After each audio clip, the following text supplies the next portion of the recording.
A gente tem um grupo, acho que vários de vocês estão nesse grupo, né, de gestores de pessoas, né, do Poder Judiciário, e o pessoal, quando soube que a gente ia apresentar para o STM, inicialmente, falou, não, vocês não lembram da gente que não está em Brasília, né? Então, a gente resolveu gravar para depois disponibilizar para eles o link, para eles também conhecerem um pouco do programa, tá bom? Mas não fiquem acanhados não, tá? Podem fazer pergunta, certo? Então, vou entregar aqui para vocês, eu tenho alguns exemplares, vou pegar assim.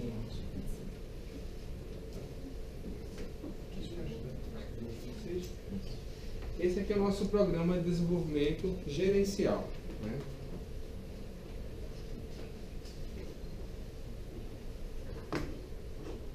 Certo? Então eu vou apresentar para vocês um pouco do histórico do programa e como é que a gente se organiza aqui no STJ, certo?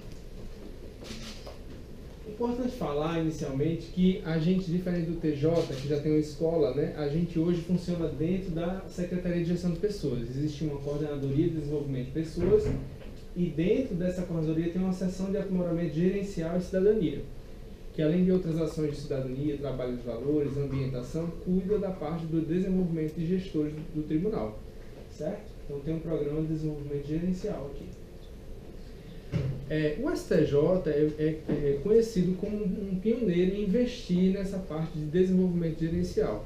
Muito antes de eu chegar aqui no STJ, né, logo quando o STJ foi criado, a Constituição é de 88, o STJ foi instituído em 89, de fato implantado, e logo em 91 já havia cursos de capacitação gerencial, né, já tinha essa preocupação, certo? Então em 93 foi criado um primeiro programa de desenvolvimento gerencial, e foi a primeira vez em que se mapeou o perfil dos gestores do tribunal. Então já tem uma história longa aí de investimento em capacitação de gestores. Em 95 houve um treinamento gerencial modular, né, dividido em módulos. Em 96, 97 ele implantou a primeira pós-graduação lato sensu em administração gerencial judiciária, que era voltada também dentro desse escopo dos gestores do tribunal. Em 98 foram feitos vários cursos isolados na área gerencial. Em 99 foi criado de fato um PDG com caráter mais permanente, mais perene, né? Um plano de desenvolvimento de gestores continuado, né? Um plano continuado. E aí, em 2011, começaram os cursos à distância, que antes era apenas presencial, em workshops, em palestras, começaram os cursos à distância. Em 2015, o tribunal foi considerado uma referência pela rede de escolas de governo. Acho que vocês também devem participar, né? Tem aquela rede de escolas de governo, e aí a gente foi considerado uma referência. Escrevemos um artigo, também vocês podem colocar lá no Google. O Programa de Desenvolvimento Gerencial do STJ vai ter um artigo que a gente publicou, resumido, né? Foi de 2015, então já há algumas inovações do modelo que está lá para agora, mas ele é uma boa base para vocês terem uma noção do nosso programa aqui, tá? E em 2015 também a gente parou de oferecer apenas aquelas ações genéricas em que a gente abre inscrições na intranet para os gestores interessados participarem. Porque como a gente já tinha o primeiro resultado da gestão por competências, a gente começou a fazer as ações baseadas em competências, né? Nos gaps de competências, nas lacunas que a gente identificou no processo anterior, né? O processo de diagnóstico, de mapeamento das competências. E aí a gente lançou o programa Gestão Sob Medida, né? Que era bem customizado para as necessidades daquelas pessoas, era voltado para os principais gaps daqueles participantes. Então começou a ser um pouco mais customizado. Em 2016, a gente, além de ter esse diagnóstico, além de implantar esse diagnóstico de competências para nortear as ações, a gente também resolveu fazer as ações por unidade. Então a gente chegava, por exemplo, na Secretaria de Saúde e fazia um filtro dos principais gaps de competência daquela secretaria e desenvolvia uma ação específica para aquela secretaria. Não só baseada no gap, mas no gap daquela secretaria. Então era muito costurado, muito customizado, muito negociado com a unidade, né? Naquele trabalho de consultoria mesmo de recursos humanos, né? Vai lá entender o problema da unidade, baseado também no mapeamento de competência, a gente fazia uma ação para aquela necessidade, para aquela realidade. No ano passado a gente implantou o programa de coaching no STJ, fizemos coach individual com gestores, fizemos também coaches em grupo, né, com gestores, pessoas que tinham as mesmas lacunas semelhantes de competência. Então a gente juntava numa turma, em grupo, de 15 gestores mais ou menos, e aí a gente conduzia um processo de coaching de grupo, certo? E em 2018, que é esse ano agora, a gente teve o Na Trilha da Gestão, que a gente vai conhecer um pouco melhor daqui a pouco. Então esse é um apanhado geral do histórico do programa de gestores do STJ, desenvolvimento gerencial do STJ, certo? Bom, importante frisar, eu estou na frente de vocês aqui, tá dando pra... Importante frisar que a aprendizagem contínua é um dos nossos valores, mas não é apenas um quadro na parede, né? A gente faz o possível para cada vez mais levar essa cultura de desenvolvimento contínuo para os servidores e para os gestores, né? E a aprendizagem contínua é um valor de fato para o tribunal. A gente é conhecido assim por, às vezes, acaba sendo um diferencial, né? Servidores que nem estão aqui ainda acabam querendo vir para cá porque o STJ é conhecido porque oferece muita capacitação, muitas oportunidades de desenvolvimento, né? Então às vezes tem aquela questão do salário, tem outros órgãos que pagam mais, mas isso às vezes é um diferencial, né, no STJ. E aqui a gente tem alguns normativos que reforçam essa questão da aprendizagem contínua.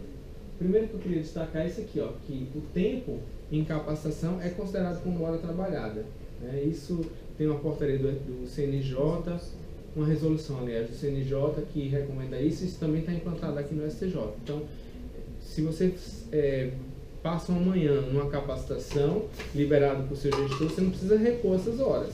Elas já são parte da sua jornada de trabalho, certo? Outra coisa também é aquela questão do curso EAD, né? Que muitos de vocês também já devem conhecer, o CNJ também regulamenta isso.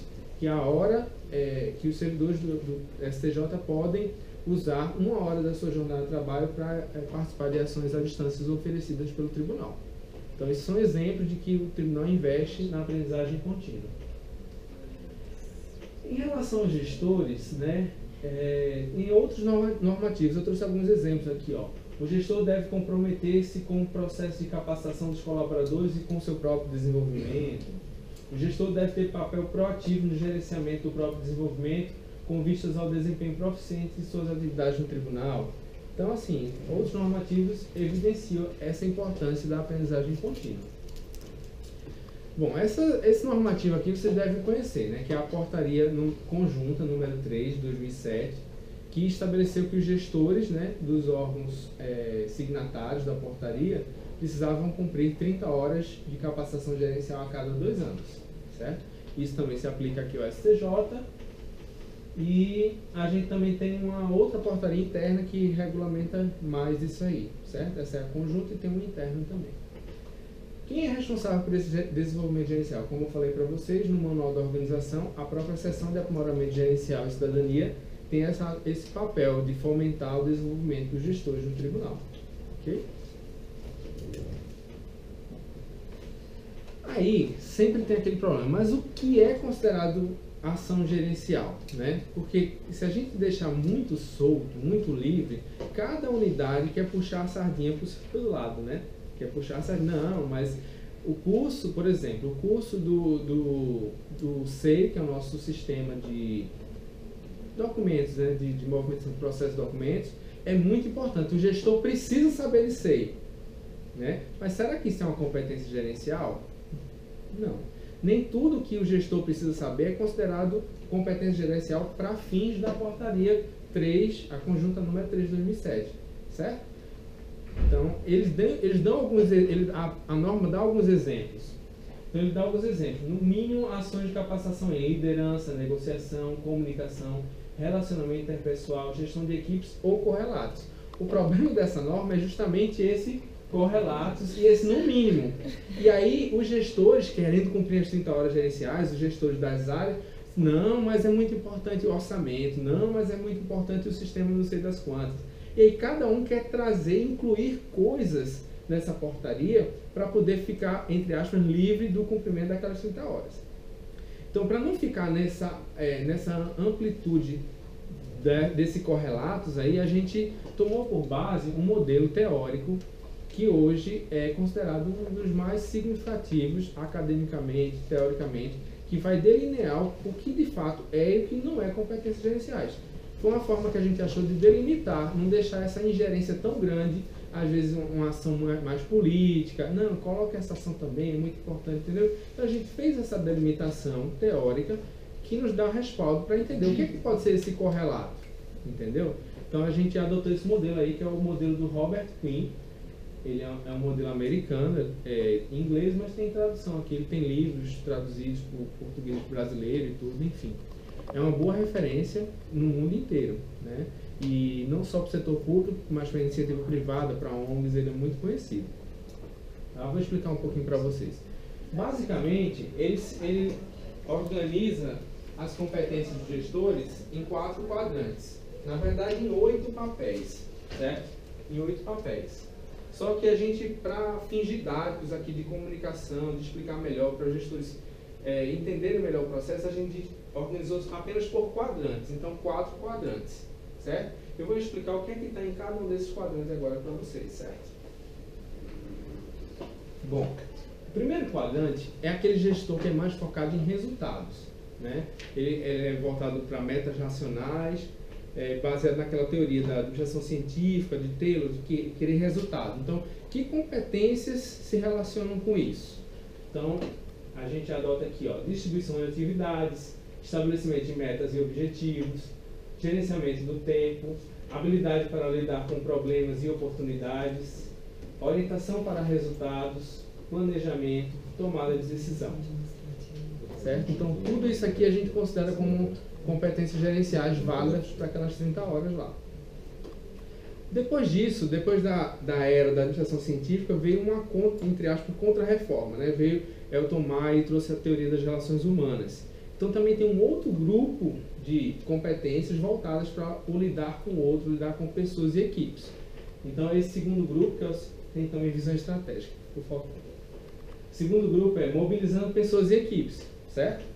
Então vai ter, por exemplo, comunicação, empoderamento e delegação, gestão de conflitos, gestão de equipes, liderança, motivação, processo decisório participativo e relacionamento interpessoal.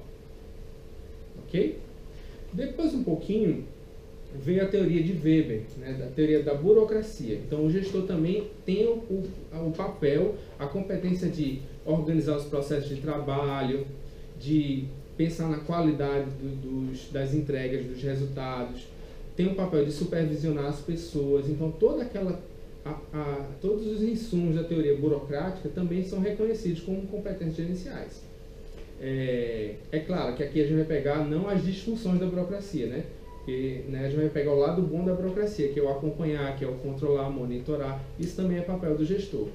Então, temos aqui coordenando atividades e projetos. Então, vai entrar aqui condução de reuniões, gestão de projetos, gestão do conhecimento, gestão de desempenho, habilidade de lógicas e crítica, lógica e de análise e síntese, monitoramento do trabalho, orientação para a qualidade. Certo? E por fim, depois da teoria do Weber, veio uma era de total incerteza, né? Que não adianta pensar apenas em resultados, pensar nas pessoas, pensar em controlar. Na verdade, na administração é tudo muito complexo.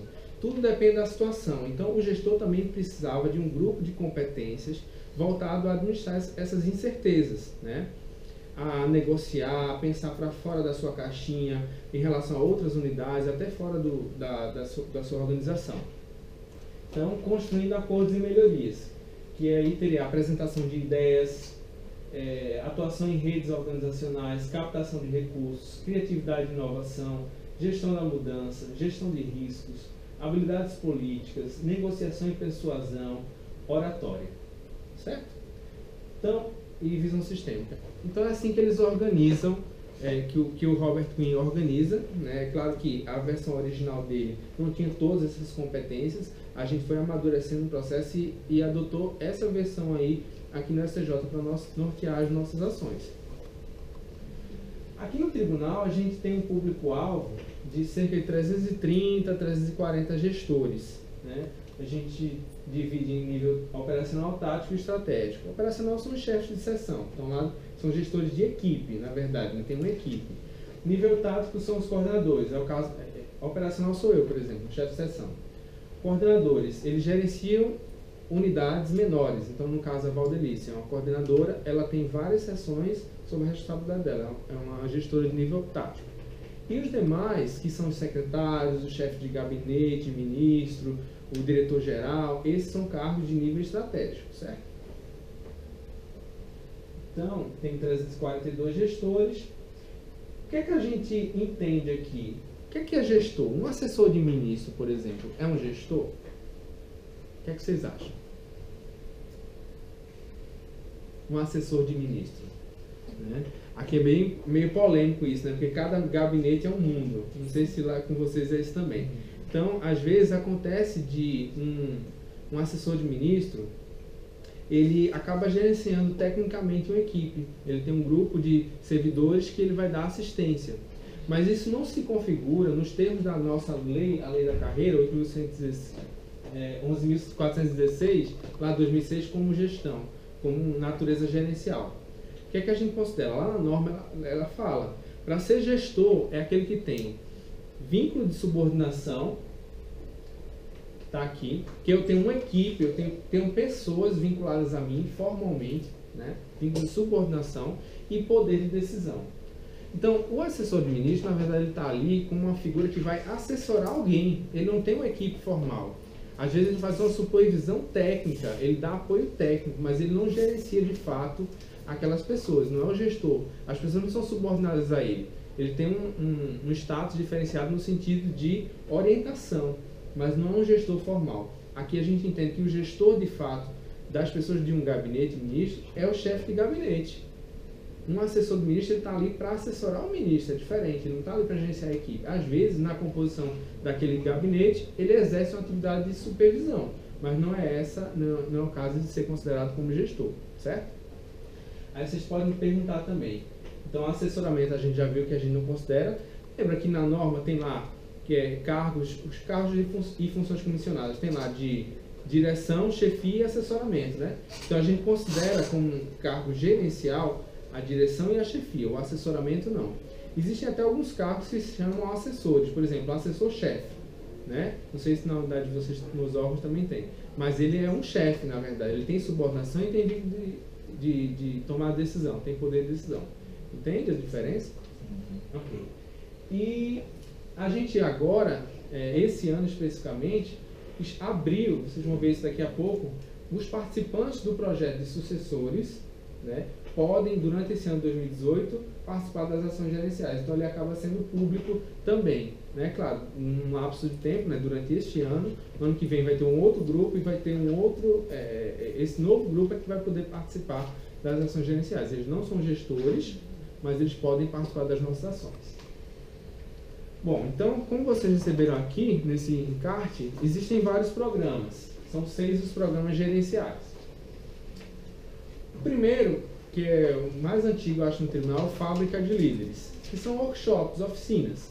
A gente organiza com um público de mais ou menos 30 gestores.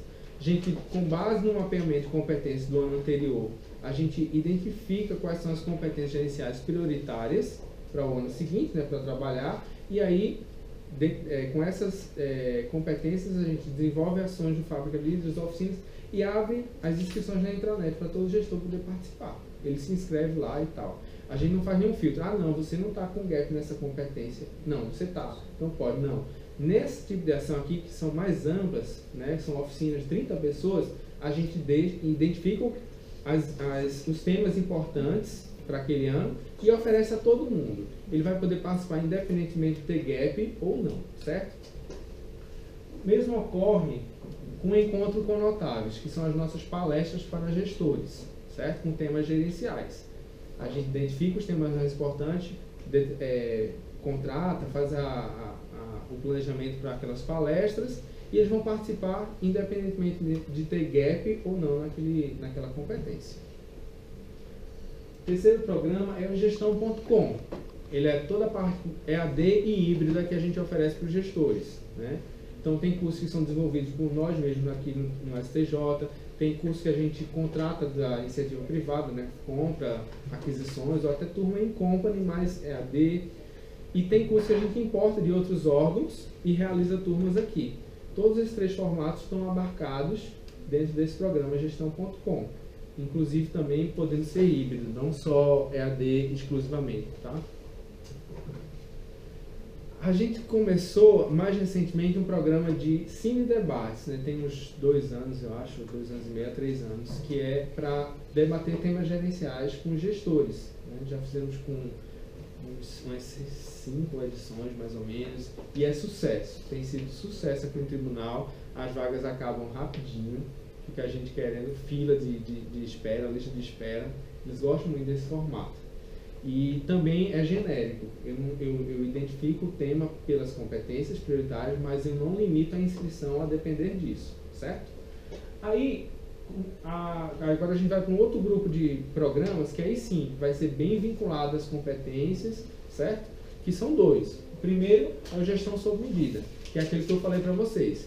Eu vejo lá quais são as competências prioritárias para ser trabalhadas no ano seguinte, e eu decido que vou fazer uma gestão sob medida, por exemplo, sobre como dar feedback. Um exemplo. E aí eu vou no meu mapeamento de competência, no diagnóstico, e vejo as pessoas que têm gap naquele indicador comportamental. E aí eu ofereço as vagas, 15, vamos fazer um workshop pequeno, 15 vagas. Eu ofereço as vagas para aquelas pessoas que têm gap. Não ocupando, as pessoas não são obrigadas a participar, né? Então eu convido. Não ocupando as 15 vagas, aí eu abro para os demais gestores, certo? Bom, esse formato aqui é bem legal porque ele é, como eu falei, é uma mesa como essa aqui, 15 pessoas, né? Eles conseguem trabalhar o tema de forma mais prática, trazem casos reais às vezes. Tem uma cultura como se fosse um sigilo, assim, que não pode... eles criam um ambiente muito introspectivo, de intimidade. Então eles conseguem tratar de forma mais tranquila os temas que são abordados, certo? E o coaching, né? Como eu falei para vocês, a gente lançou no ano passado o coaching individual, né, que é esse formato aqui, e lançou também o coaching de grupo. A gente já fez em várias secretarias, muito procurado. Toda unidade que a gente faz a primeira turma já pede outra turma para outras pessoas que não participaram e tal. Então, assim, tem sido bem requisitado também o programa de coaching. Se vocês tiverem interesse, a gente recebeu ontem aqui, né, André? Anteontem? Não, sexta-feira. Sexta-feira, anteontem não pode, pessoal do Correio. Sexta-feira o pessoal do Correio veio aqui, fez um benchmark, entendeu como era o nosso programa. E a gente fica aberto para explicar para vocês qualquer um desses programas, se vocês quiserem conhecer mais a fundo, né? A gente pode passar as informações, pode compartilhar com vocês, tá bom? Qual que é a diferença do coach de grupo e para o coach de equipe? O coach de equipe é a equipe natural. Imagina lá a minha sessão, eu, André, a Jeane, a Thaís. A gente junto, o estagiário, quem sabe, vai junto participar de um processo de coaching, é a equipe natural. E o coach de grupo não. São pessoas de unidades diferentes, mas que têm o mesmo gap de competência, certo? Então, a gente só fez até agora o coach de grupo, não fizemos nenhuma turma ainda de coach de equipe. A gente pretende fazer num gabinete ministro aí que tá, já vamos fazer o diagnóstico, muito provavelmente vai ser um coach de equipe, mas ainda não começamos, certo? Além dessas ações, desses 6 programas, existem ações informais que a gente faz aqui. Elas não valem para quê, não valem para horas gerenciais, mas são uma forma de gerar uma cultura de boas práticas de gestão, né? A gente chama de pílulas do conhecimento, né? E aí a gente a gente chama de microlearning também. Tem o Vem Comigo, que é a nossa intranet, né? A gente tem lá notícias, textos de parceiros nossos, falando sobre o que é importante ter no planejamento. Quando eu vou planejar, ele vai lá, vai fazer um texto, ou então vai ter uma entrevista, certo? Sobre esse tema. Ele vai dar dicas sobre gestão de conflitos, aí tem lá um texto sobre isso. Eles podem também pesquisar, né? E é uma forma de disseminar uma cultura, mas às vezes não com ação formal, né? Treinamento, palestra, enfim, é uma forma informal de buscar o conhecimento gerencial. Tem também o E-Café, que são podcasts, né, arquivos de áudio. A gente chama um facilitador da casa, um gestor de uma área, um gestor de outra área, e vamos debater aqui, conversar sobre gestão de conflitos. Então cada um vai dando sua percepção, alguém traz uma teoria específica, o outro vai complementar com a prática do dia dele, já aconteceu um caso assim na minha unidade e tal. Então, é uma roda de conversa, só que em arquivo de áudio. A gente vai lá para a rádio do STJ, faz uma gravação desse momento, faz uma edição, para também não ficar muito longo, né? Fica entre 10 e 15 minutos no máximo. E a gente divulga isso aí também para os gestores. E também não vale para horas gerenciais nem para aqui, é mais uma ação informal. Sem falar nisso, todas as ações externas que eles fazem, cursos fora do tribunal, eles podem trazer o certificado, né, e apresentar para a seção de eventos externos, aqui mudou o nome, né? Eventos externos e programa de bolsa, CEVEP. E aí, quando eles avaliam aquele certificado e o conteúdo programado, os objetivos, eles vão classificar a ação em que tipo de ação é. Se for classificada como gestão, vale para horas gerenciais também, mesmo os que não são realizados pelo STJ, certo? Bom, então aqui está um exemplo de linha de frente que a gente fez, né, aquele que eu comentei dentro do Vem Comigo, sobre motivação. Aqui está a gente lá na rádio do STJ fazendo uma gravação de um podcast sobre comunicação. Acho que é sobre comunicação. Entendeu? Então esse é o nosso podcast Oi Café. Como é que a gente divulga as nossas ações aqui no STJ? A gente manda convite por e-mail, diretamente para o gestor, né? Convite eletrônico, a gente faz bonitinho o convite, pede o pessoal da arte, da comunicação, atendimento multimeios, né? Eles fazem um convite bonitinho e tal. Isso demonstra um cuidado com o público, né? Diferente de eu mandar um e-mail comum e tal, às vezes tem chama mais a atenção deles. Então, acho que é uma coisa que vale a pena fazer. A gente faz notícias no Vem Comigo, vai ter uma palestra assim, e coloca lá na intranet, no Vem Comigo. A gente usa o jornal mural. Quando vocês saem do elevador aqui, logo na saída tem um jornal mural. Também tem a divulgação dessas ações, dos gestores e tal. Usamos cartazes, né, espalhados pelos totens do tribunal. E às vezes até usamos prismas. O que é que a gente chama de prisma? Nem trouxe um aqui, né? Prisma é um encartezinho que a gente coloca assim em formato de triângulo. A gente coloca lá no restaurante do tribunal. Então as pessoas vão almoçar e tem lá o cartazinho divulgando aquela ação. Então tem sido bastante efetivo essas formas de comunicação, né? Efetivas essas formas de comunicação. Além disso, a gente tem um selo que vai dizer para o gestor que são 6 programas. Ele não tem como ficar decorando, isso aqui vale para agenciar, isso aqui não vale. Então a gente criou um selo que vai ter lá, todas essas peças de comunicação, quando tem esse selo, elas valem para agenciais, elas vão estar relacionadas com alguma daquelas competências do Queen que eu mostrei para vocês, certo? Eu acho que vale a pena entrar aqui e mostrar para eles a árvore do saber também. Vou entrar aqui na intranet, melhor do que slide. Ó, pessoal, aqui é a nossa intranet.